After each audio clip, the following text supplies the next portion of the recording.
Hello friends, आप सभी का हमारे यूट्यूब चैनल पर स्वागत है। फ्रेंड्स, अगर आप भी पैरामेडिकल स्टूडेंट हो और किसी भी पैरामेडिकल वैकेंसी का वेट कर रहे हो, वो भी गवर्नमेंट वैकेंसी का, तो आप सभी लोगों के लिए अच्छी बात है कि पैरामेडिकल के जितने भी कैंडिडेट हैं उन सभी के लिए गवर्नमेंट वैकेंसी आई हुई है। चाहे आपने रेडियोलॉजी में कोई भी एक्सरे, एमआरआई, सीटी स्कैन कर रखा हो, रेडियोथेरेपी का कोर्स कर रखा हो, कार्डियोलॉजी का और ओटी का कोर्स कर रखा हो, ठीक है, उसके बाद डायलिसिस का कर रखा होगा, तो यहाँ पर डीएमएलटी भी आपने कर रखा, तो सभी पैरामेडिकल कोर्सेज की यहाँ पर वैकेंसी आई हुई हैं। कहाँ पर आई हुई हैं मैं आपको दिखा देता हूँ।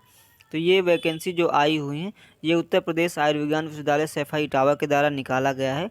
और आप लोग कब कैसे भरोगे, तो इसकी जो ऑफिशियल वेबसाइट है www.upms.ac.in, इसकी ऑफिशियल वेबसाइट है। यहाँ पर आप लोग जाकर के ये नोटिफिकेशन डाउनलोड कर सकते हो। फिलहाल अभी इसका फॉर्म अप्लाई नहीं हो रहा है, लेकिन हो सकता है आप मेरा वीडियो बाद में देखो, तब तक इसका फॉर्म भी अप्लाई होना स्टार्ट हो जाए। और ये जो नोटिफिकेशन है वो काफ़ी पुराना है, यहाँ पर 11 नवंबर का है, ठीक है।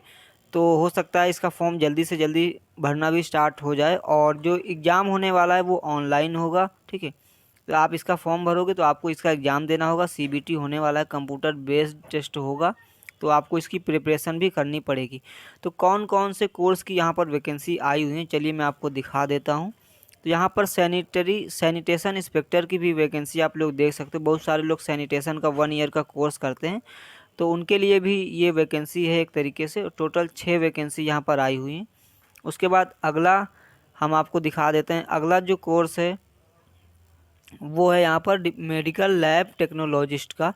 अगर आपने diploma in lab technician course कर रखा है या फिर बैचलर में कर रखा है, तभी आप इसका फॉर्म अप्लाई कर सकते हो।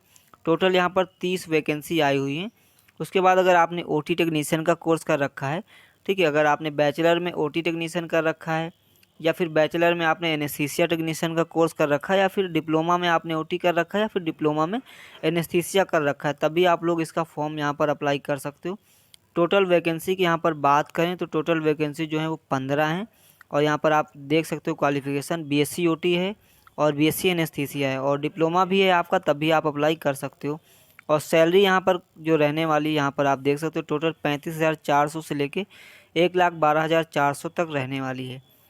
उसके बाद अगला जो है मैं आपको दिखा देता हूँ, यहाँ पर रेडियोलॉजी का है, जिसकी सैलरी 35,400 से लेके 1,12,400 तक रहने वाली है। टोटल जो वैकेंसी है वो 23 वैकेंसी है, ठीक है। तो यहाँ पर क्वालिफिकेशन क्या मांगा गया है, BSc in radiological imaging techniques from a recognised institute और यूनिवर्सिटी। अगर आपने रेडियोलॉजी बीएससी में कर रखा है तभी आप कर सकते हो। और डिप्लोमा इन रेडियोलॉजी, अगर आपने एक्सरे कर रखा है, सिटी स्कैन कर रखा है या फिर एमआरआई कर रखा है, तब भी आप इसका फॉर्म भर सकते हो। टोटल 23 वैकेंसी, सैलरी मैंने दिखाई दी है, ठीक है। उसके बाद अगर आपने रेडियोथेरेपी का कोर्स कर रखा है डिप्लोमा में, टेक्नीशियन रेडियोथेरेपी, ठीक है, सैलरी जो आप देख सकते हो 35,400 से लेकर 1,12,400 तक रहने वाली।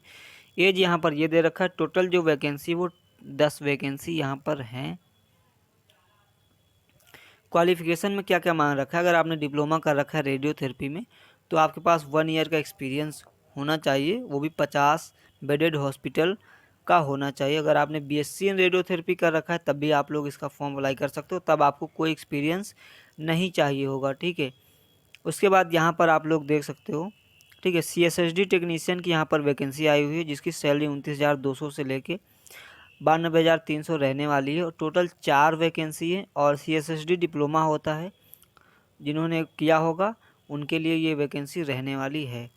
उसके बाद यहाँ पर ओटी टेक्नीशियन की मैंने आपको दिखाई दिया, और यहाँ पर ओटी असिस्टेंट की भी पोस्ट है। यहाँ पर आप देख सकते हो ओटी असिस्टेंट की है, जहाँ पर 29,200 से लेके 92,300 सैलरी रहने वाली। एज यहाँ पर 18 से 40 है और टोटल वैकेंसी 15 हैं। और यहाँ पर आप देख सकते हो सिर्फ डिप्लोमा मांगा है कि 2 ईयर का डिप्लोमा होना चाहिए, साथ में 1 ईयर का एक्सपीरियंस होना चाहिए, वो भी 50 बेडेड हॉस्पिटल का होना चाहिए।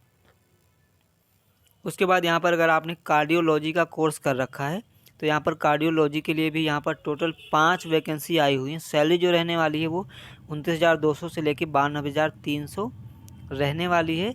और कार्डियोलॉजी में आपका डिप्लोमा होना चाहिए, ठीक है, अगर आपने डिप्लोमा कर रखा है। उसके बाद 1 ईयर का एक्सपीरियंस होना चाहिए, वो भी ऐसे हॉस्पिटल से होना चाहिए जहाँ पर कम से कम 50 बेडेड का हॉस्पिटल हो, तब आप लोग इसका फॉर्म अप्लाई कर सकते हो। साथ में यहाँ पर मैं और आपको दिखा देता हूँ, ठीक है। अगर आपने डायलिसिस टेक्नीशियन कर रखा है, यहाँ पर डायलिसिस का कोर्स कर रखा है, तो टोटल 4 वैकेंसी यहाँ पर हैं।